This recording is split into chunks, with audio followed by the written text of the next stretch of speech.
धुरंधर film देख क्यों खफा हो गए ऋतिक रोशन? क्या वार और फाइटर जैसी फिल्मों में देशभक्ति का झंडा बुलंद करने वाले ऋतिक रोशन की अपनी विचारधारा सिर्फ 48 घंटों में बदल दी गई? क्या ऋतिक रोशन के सोशल मीडिया का रिमोट कंट्रोल किसी और के हाथ में है? क्या है ऋतिक रोशन की गर्लफ्रेंड सबा आजाद की सच्चाई? दोस्तों, ये कहानी सिर्फ एक फिल्म धुरंधर की नहीं है। ये कहानी है उस डर की जिसने इंडस्ट्री के सबसे बड़े सुपरस्टार ऋतिक रोशन को भी अपना थूक चाटने पर मजबूर कर दिया। ये पूरा ड्रामा शुरू हुआ दिसंबर की उस एक शाम को, जब बॉक्स ऑफिस पर आदित्य धर की फिल्म धुरंधर नोटों की बारिश कर रही थी।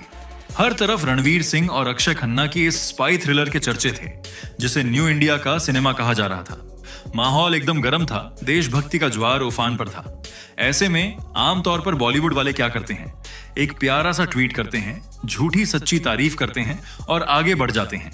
लेकिन ऋतिक रोशन ने उस रात कुछ ऐसा कर दिया जिसे इंडस्ट्री में आग से खेलना कहते हैं। ऋतिक ने अपने इंस्टाग्राम पर एक स्टोरी पोस्ट की। शुरुआत तो बहुत अच्छी की, फिल्म के क्राफ्ट को सराहा, रणवीर सिंह के ट्रांसफॉर्मेशन की तारीफ की, अक्षय खन्ना को अपना फेवरेट बताया। लेकिन फिर उन्होंने एक ऐसा लेकिन जोड़ दिया जिसने इंटरनेट पर भूचाल ला दिया। ऋतिक ने साफ शब्दों में लिखा कि उन्हें फिल्म तो पसंद आई, मगर वो फिल्म की पॉलिटिक्स यानी उसकी राजनीति से असहमत हैं। सोचिए, जिस ऋतिक ने फाइटर में पाकिस्तान के खिलाफ डायलॉगबाजी की थी, वो अचानक इस फिल्म की उग्र देशभक्ति पर सवाल उठा रहे थे। उन्होंने खुद को एक फिल्म मेकर और सबसे बड़ी बात सिटीजन ऑफ द वर्ल्ड बताया। यह शब्द विश्व का नागरिक ही उनके गले की फांस बन गया। अंदर खाने की खबर यह है कि ऋतिक को फिल्म का वो नजरिया पसंद नहीं आया जिसमें दुश्मनों को बिना किसी रहम के मारने और बदला लेने की बात की गई थी। लेकिन ऋतिक शायद ये भूल गए थे कि यह 2025 का बॉलीवुड है। जैसे ही उन्होंने ये कहा कि सिनेमा की भी एक जिम्मेदारी होती है, तो सोशल मीडिया की ट्रोल आर्मी एक्टिव हो गई। लोग पूछने लगे कि वॉर में झंडा गाड़ने वाले कबीर को अचानक धुरंधर की राजनीति से क्या दिक्कत हो गई? क्या यह वही ऋतिक हैं या फिर इनके दिमाग में कोई और खिचड़ी पक रही है? और यहीं से शुरू हुआ वो बवंडर जिसने ऋतिक की पर्सनल और प्रोफेशनल जिंदगी को चौराहे पर ला खड़ा किया। जैसे ही ऋतिक ने धुरंधर की राजनीति पर सवाल उठाया, वैसे ही सोशल मीडिया के जासूसों ने उनकी कुंडली खंगालना शुरू कर दिया। और दोस्तों, जब इंटरनेट वाले किसी के पीछे पड़ते हैं तो वो गढ़े मुर्दे उखाड़ने में देर नहीं लगाते। निशाना ऋतिक की आलोचना से हटकर सीधे उनकी निजी जिंदगी यानी उनकी गर्लफ्रेंड सबा आजाद पर आ गया। ट्रोल्स ने तुरंत सबा आजाद की पुरानी फाइलें खोल दी और वो तस्वीरें वायरल करनी शुरू कर दी जो ऋतिक के फैंस को चुभने वाली थीं। सबा आजाद कोई टिपिकल बॉलीवुड एक्ट्रेस नहीं है, वो एक एक्टिविस्ट भी रही हैं। लोगों ने याद दिलाया कि कैसे 2020 में सबा दिल्ली के शाहीन बाग में माइक थामे खड़ी थीं और सीए एनआरसी के खिलाफ प्रदर्शन कर रही थीं। उन्हें जेएनयू वाली और लेफ्टिस्ट कहा जाने लगा। गॉसिप गलियारों में यह बात आग की तरह फैल गई कि ऋतिक के अंदर का यह अचानक जागा हुआ लिबरल कीड़ा दरअसल सबा की संगत का असर है। लेकिन कहानी यहां खत्म नहीं हुई। पिक्चर में अभी एक और विलन की एंट्री बाकी थी। इंटरनेट पर अप्रैल 2025 का एक वीडियो और कुछ तस्वीरें तैरने लगी जो अमेरिका के एक इवेंट रंगोत्सव की थी। दावा किया गया कि ऋतिक ने रामनवमी के पवित्र दिन एक ऐसे इवेंट में शिरकत की थी जहां कथित तौर पर बीफ और शराब परोसी जा रही थी। यह आरोप अपने आप में किसी बम धमाके से कम नहीं था, लेकिन इसमें असली मसाला तब जुड़ा जब इस इवेंट का कनेक्शन रेहान सिद्दीकी से जोड़ा गया। रेहान सिद्दीकी वही शख्स हैं जिन्हें भारत सरकार ने ब्लैकलिस्ट कर रखा है और उन पर भारत विरोधी प्रोपेगेंडा फैलाने का आरोप है। सोनू निगम जैसे सिंगर्स ने जिनके साथ काम करने से मना कर दिया था, ऋतिक का नाम उनके नेटवर्क के साथ जुड़ते ही बवाल मच गया। ट्रोल्स ने सवाल दागा कि एक तरफ तो ऋतिक धुरंधर जैसी फिल्म में पाकिस्तान विरोधी तेवर पर ज्ञान दे रहे हैं और दूसरी तरफ विदेश में जाकर उन्हीं लोगों के साथ पार्टी कर रहे हैं जो भारत के दुश्मन माने जाते हैं। यह सबा आजाद की विचारधारा और रेहान सिद्दीकी के कनेक्शन का ऐसा कॉकटेल था जिसने ऋतिक की इमेज को धोकर रख दिया।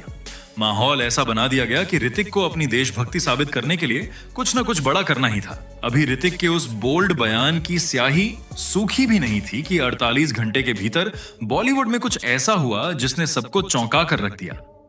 जिस ऋतिक रोशन ने बुधवार की शाम को इंस्टाग्राम पर फिल्म की राजनीति पर सवाल उठाए थे और खुद को दुनिया का नागरिक बताया था, वही ऋतिक गुरुवार की सुबह ट्विटर एक्स पर एक बिल्कुल ही अलग अवतार में प्रकट हुए। इस बार उनका सुर पूरी तरह बदल चुका था, जैसे किसी ने रात भर में उनका सॉफ्टवेयर अपडेट कर दिया हो। उन्होंने एक नया पोस्ट डाला जिसमें धुरंधर की तारीफों के पुल बांध दिए, आदित्य धर को अतुलनीय फिल्म मेकर बताया गया और रणवीर अक्षय की एक्टिंग को सलाम ठोक दिया। मजे की बात यह है कि इस नए ट्वीट में न तो राजनीति का कोई जिक्र था और न ही किसी जिम्मेदारी की बात। सबसे बड़ा झटका तो तब लगा जब ऋतिक ने लिखा, मैं पार्ट 2 का इंतजार नहीं कर सकता। सोचिए जरा, जिस फिल्म की विचारधारा से उन्हें 2 दिन पहले इतनी दिक्कत थी कि वो पब्लिकली भड़क गए थे, अब अचानक वो उसी फिल्म के सीक्वल के लिए बेताब हो गए। ये यू टर्न इतना तेज था कि देखने वालों की गर्दन में मोच आ जाए। आदित्य धर ने भी मौके पर चौका मारा। उन्होंने ऋतिक के आलोचना वाले पोस्ट को पूरी तरह इग्नोर किया और सिर्फ इस तारीफ वाले ट्वीट का जवाब देकर मामले को रफा दफा कर दिया। इस अचानक हुए बदलाव ने सोशल मीडिया पर मीम्स की बाढ़ ला दी और एक ऐसा जोक वायरल हुआ जो शायद इस पूरे विवाद का सबसे बड़ा सच है। लोग कहने लगे कि लगता है ऋतिक का इंस्टाग्राम पासवर्ड सबा आजाद के पास है और ट्विटर का पासवर्ड कंगना रनौत के पास है। ये मजाक सुनने में भले ही हल्का लगे, लेकिन ये एक बहुत गहरी चोट थी। एक गर्लफ्रेंड है और एक एक्स गर्लफ्रेंड। ये साफ दिखा रहा था कि जनता अब ऋतिक को 2 खेमों में बंटा हुआ देख रही है। एक तरफ वो लिबरल ऋतिक जो अपनी गर्लफ्रेंड के प्रभाव में है और दूसरी तरफ वो बॉक्स ऑफिस स्टार जिसे अपनी फिल्में हिट कराने के लिए राष्ट्रवाद के आगे झुकना पड़ता है।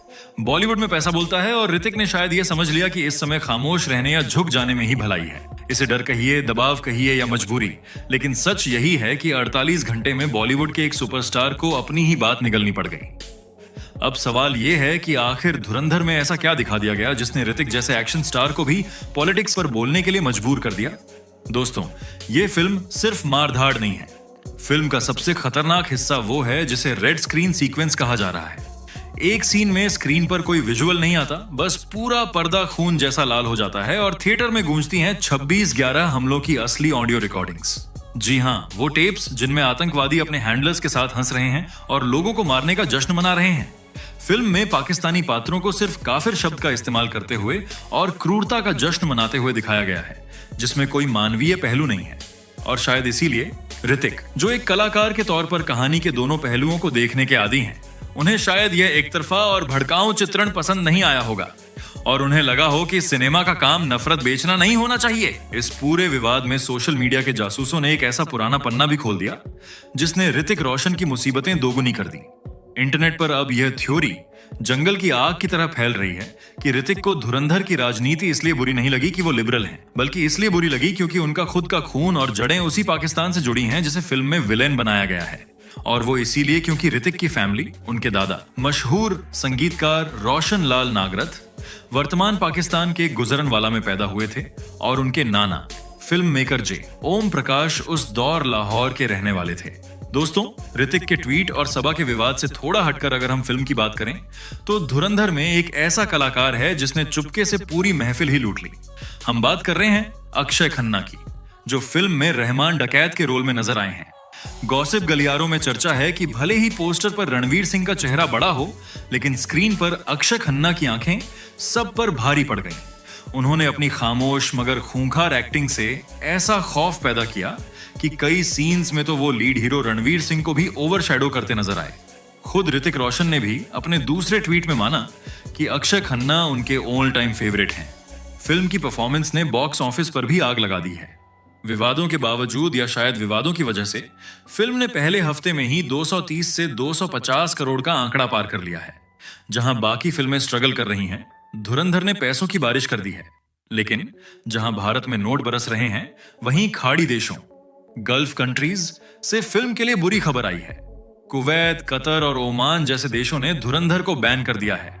वजह, फिल्म में पाकिस्तान के कराची और लियारी गैंगवार का बेहद डार्क और क्रूर चित्रण, और सबसे बड़ी वजह मानी जा रही है वो रेड स्क्रीन वाला सीन जहां 26 नवंबर के असली ऑडियो टेप्स सुनाए गए हैं, जिसमें एक विशेष समुदाय और देश के खिलाफ नफरत और हिंसा का जश्न है।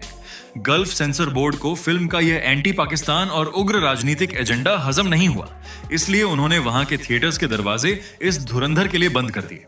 अंत में दोस्तों, सबसे बड़ा सवाल यह नहीं है कि ऋतिक ने क्या कहा, बल्कि यह है कि जब ऋतिक को सोशल मीडिया पर लिंच किया जा रहा था, तब पूरा बॉलीवुड कहां था? खान तिकड़ी, शाहरुख, सलमान, आमिर सब खामोश रहे। तो दोस्तों, यह था ऋतिक रोशन के यू टर्न का पूरा कच्चा चिट्ठा। अब आप ही बताइए, आपको कौन सा ऋतिक सच्चा लगा?